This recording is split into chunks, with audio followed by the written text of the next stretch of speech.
salaamaaleykum Pastef la Renaissance maa ngi nuyu ñëpp di leen ñaaxaat rek pour nañu gën a takku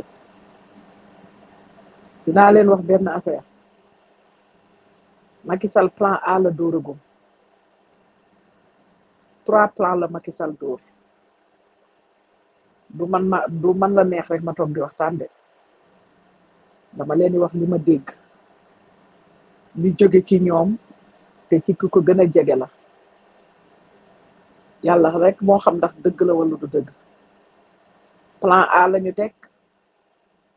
plan A bi mooy dina génn posé ni léegi nekkatul candidat bu paree ni léegi comme moom justice moo ne mënul nekk candidat donc moom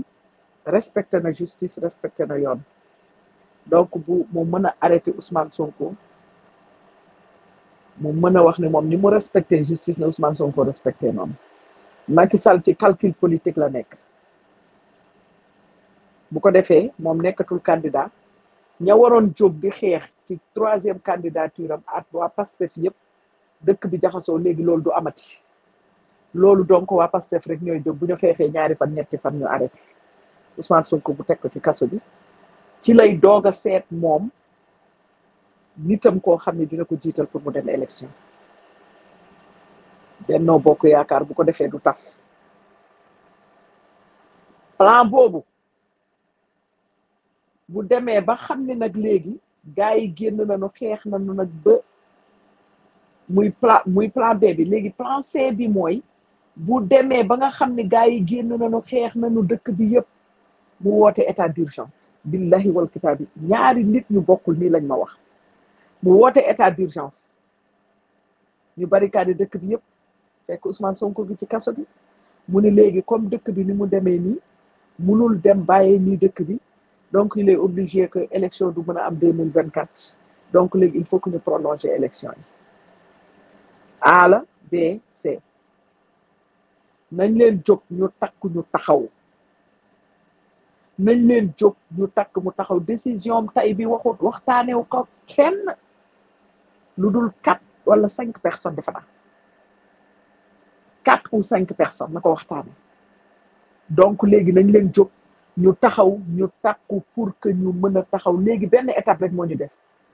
Ousmane Sonko nekk candidat deseetuñu dara lu dul combat boobu rek te combat boobu képp koo xam ne yaa ngi ci village yi ne ñëpp dugg si Dakar xeex bi Dakar la de ñi mënul ñëw nekk ci région yi 46 départements yëpp nañu takku ñu taxaw combat bi kenn duñu ci jàppale ñun rek ñooy wéete combat bi donc na ñëpp jóg na ñëpp dugg si Dakar ñi mënul ñëw nag nañu nekk ci région yeeg département yi ñu nekk fa di xeex bu ngeen gisee mu tëj Casamance parce que day wax bu xeex bi tàmbalee Barthélémy Diaz moo leen wax ni bu ngeen tëjul Casamance ñii di xeex si bi du waa Dakar bu ngeen tëjul Casamance xeex bi du arrêté bu ngeen tëjee Casamance xeex du am Barthélémy Diaz a ko wax lii de ñoom ñoo ma ko nettali kon nag sama gars yi ñun ñëpp nañu takku ñu pare ñu taxaw temm nag xaar Macky Sall te gis nga kii plan 3 plan yi ma wax ABC yëpp Ousmane Sonko ci biir waxam démb cax na ko kon nag sama gars yi l'heure est extrêmement grave virage bii rek la ñu def bii rek la ñu def mais bis bu ñu dof loo xeexuñu billahi wal kitaabi dina tëj Ousmane Sonko ci kaso bi te du ko mës a génn du génne Ousmane Sonko de ñee ay 3 ans 4 ans lañ def kii du ko may loolu te ba pare ci lay taxaw nag pour dissoudre parti Pastef ci lay wax ay force occulte di n'importe quoi sànq wax na ko ci discours am kon nag sama gars yi di leen ñaaxaat na ñëpp taxaw na ñëpp taxaw temm ñu toog ñu xaar Macky Sall billahi wal kitaabi lii defu ko gratuitement Macky Sall dem jógagul ci dëkk bi de jubilé bi yëpp amul importance giñ naa ko ci salaatul fatiha de après déclaration ba tey sama xol baa ngi tàng